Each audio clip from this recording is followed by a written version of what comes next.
Hello, সাদা রঙের রজনীগন্ধা ফুল হয় তা তো আগে থেকেই জানি, কিন্তু হলুদ আর গোলাপি রঙেরও যে রজনীগন্ধা ফুল হয় তা তো আগে জানতাম না। শুনে তো আমি অবাক। আমার এক দাদা ভাই নার্সারি থেকে আমাকে এই দুটো রজনীগন্ধা ফুল গাছ এনে দিয়েছে। এতে নাকি হলুদ আর গোলাপি রঙের ফুল হয়।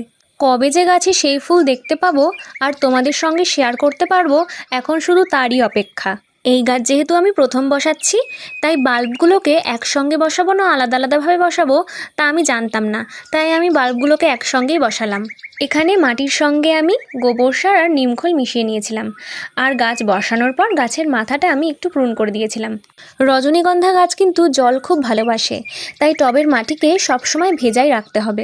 আর সামিয়া, মোজাম্মেল, মল্লিকা, সারা, চয়ন, আঞ্জুম, তোমাদের সকলকে অসংখ্য ধন্যবাদ আমার সাথে থাকার জন্য। এরপর গাছে জল দিয়ে দিলাম, তাহলেই আমাদের কাজ শেষ। আজ তবে চলি, দেখা হচ্ছে নেক্সট ভিডিওতে।